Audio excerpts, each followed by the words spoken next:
Padmashali association వారి యొక్క 12వ వార్షికోత్సవంలో మొన్న అమెరికాలో జరిగింది. దానికి వీరు వెళ్ళొచ్చారు. అక్కడటువంటి మన పద్మ బాంధవులు మన కార్యక్రమాన్ని ఉద్దేశించి ఒక మెసేజ్ పంపారు. ఆ మెసేజ్ సీనియర్ జర్నలిస్ట్ శ్రీ సానందం గారు ఇవ్వాల్సిందిగా కోరుచున్నాం. పద్మశాలి కుల బాంధవులందరికీ కార్తీక మాస వనభోజన ఉత్సవాల సందర్భంగా హృదయపూర్వక శుభాకాంక్షలు తెలియజేస్తూ north America Padmashali association September 19-20 తారీఖుల్లో 12వ వార్షికోత్సవం జరుపుకున్నది. ఆ సందర్భంగా అధ్యక్షులు కార్యదర్శులు మన ఉమ్మడి వరంగల్ జిల్లాకు చెందిన వారే కావడం మనందరికీ గర్వకారణం.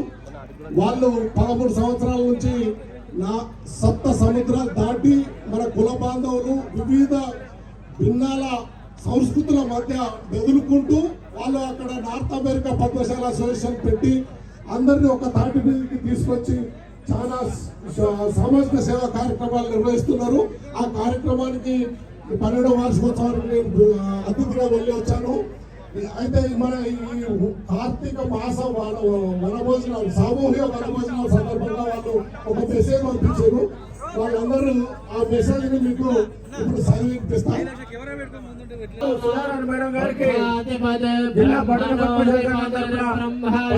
ధన్యవాదాలు.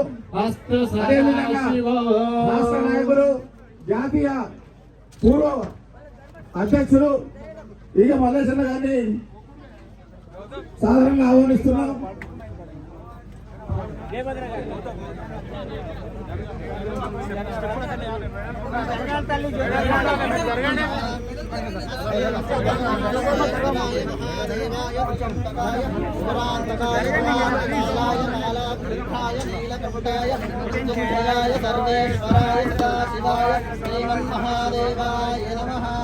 नमस्तेस्तु भगवान् विश्वेश्वराय महादेवाय त्र्यंबकाय त्रिपुरान्तकाय त्रिकाग्निकालाय कालाग्निरुद्राय नीलकण्ठाय मृत्युञ्जयाय सर्वेश्वराय सदाशिवाय श्रीमन्महादेवाय नमः। ओम नमो जह्नवे नमः। नमस्तेस्तु भगवान् विश्वेश्वराय महादेवाय त्र्यंबकाय त्रिपुरान्तकाय त्रिकाग्निकालाय कालाग्निरुद्राय नीलकण्ठाय मृत्युञ्जयाय सर्वेश्वराय सदाशिवाय श्रीमन्महादेवाय नमः। ओम नमो भगवते रुद्राय ओम नमस्ते रुद्रमन्योदय नमः शिवाय च शिवधराय च ओम सद्यो जातं प्रमद्यामि सद्यो जाताय वै नमो नमः। भवे भवे भवे नमो देवाय नमः देष्टाय नमः श्रेष्ठाय नमो रुद्राय नमः कालाय नमो कलविकरणाय नमो फलविकरणाय नमो फलाय नमो फलप्रमदनाय नमः सर्वभूतभ्रमणाय नमो मनोन्वराय नमः। ओम नमोरेभ्यो घोरघोरदरेभ्यः सर्वेभ्यो सर्वशर्वेभ्यो नमस्तेऽस्तु रुद्ररूपेभ्यः तत्परोषाय विद्महे महादेवाय धीमहि तन्नो रुद्रः प्रचोदयात्। पुष्पवान् भवति चन्द्रमा वा अपं पुष्पवान् మురళీకృష్ణ కార్యనిర్వాహక సభ్యులందరూ గత 7 సంవత్సరాలుగా వనమోత్సవ కార్యక్రమాన్ని మేము చేస్తాము ఇక్కడ అని మొదలుపెట్టిన దగ్గర నుంచి కూడా ప్రతి సంవత్సరం కూడా ఈ కార్యక్రమాన్ని విజయవంతంగా నిర్వహిస్తున్నటువంటి కార్యవర్గానికి కుల పెద్దలకు సహకారం అందించిన కుల పెద్దలకు కుటుంబ సమేతంగా వచ్చినటువంటి కుల బాంధవులందరికీ మహిళా సోదరిమణులకు ప్రతి ఒక్కరికి కూడా పేరు పేరున నా హృదయపూర్వక నమస్కారాలు. అందరికీ కార్తీక వన మహోత్సవ శుభాకాంక్షలు తెలియజేసుకుంటున్నా. చాలా సంతోషం.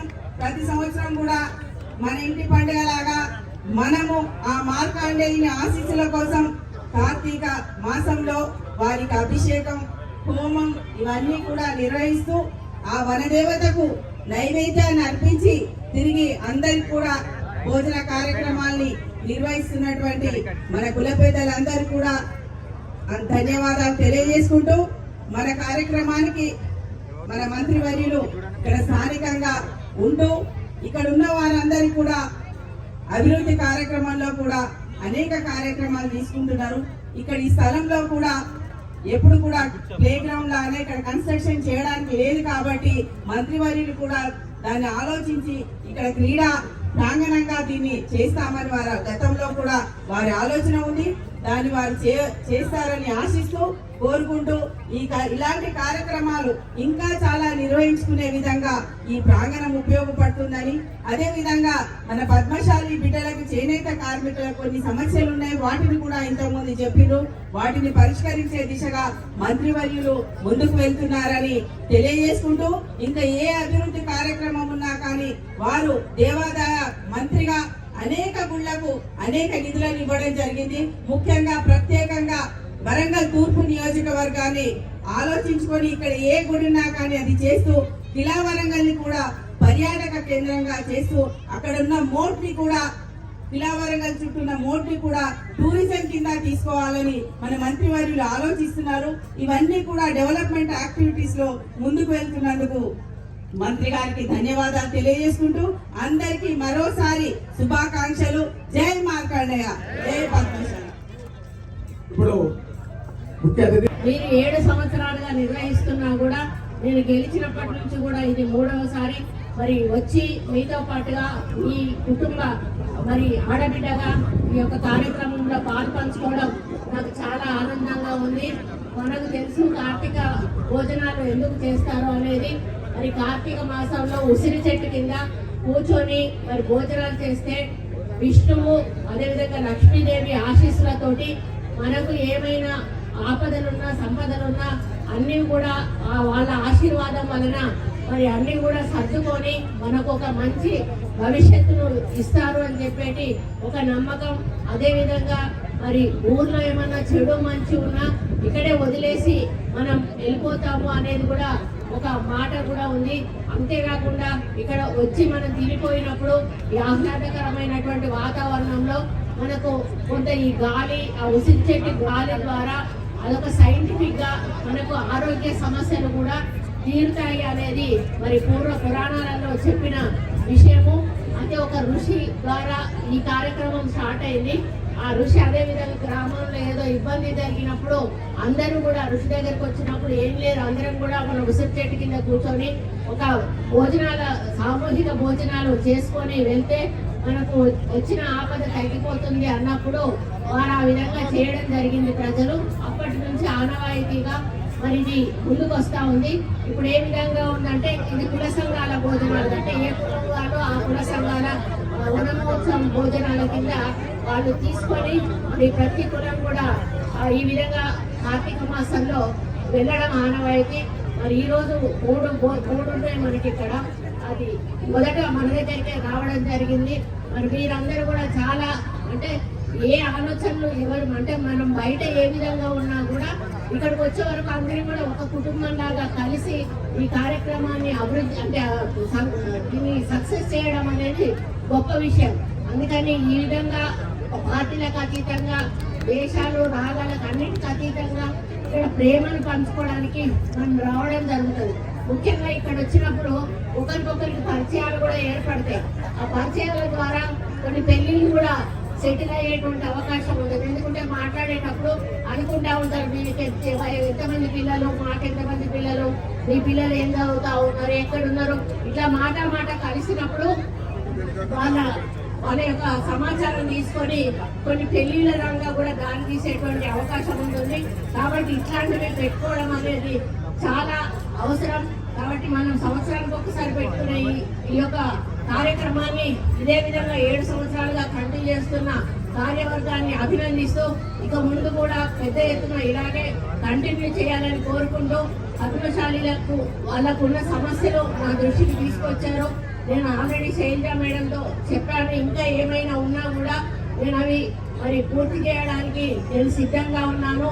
మరి మేయర్ గారు కూడా మన అభివృద్ధిలో పాల్పంచుకుంటూ అతను కూడా ఏది అడిగినా కూడా కాదనకుండా వారు ఫండ్స్ ఇవ్వడం వల్లనే ఈరోజు వరంగల్ ఈస్ట్ నియోజకవర్గము మరి డెవలప్ అవుతుందని చెప్పడానికి నేను ఎక్కడ కూడా వెనుకాడడం లేదు. మరి అదేవిధంగా ఈ గ్రౌండ్ ను కూడా తప్పకుండా క్రీడా ప్రాంగణంగా ఒక స్టేడియం ను మనం నిర్మించే ఏర్పాటు చేద్దాము.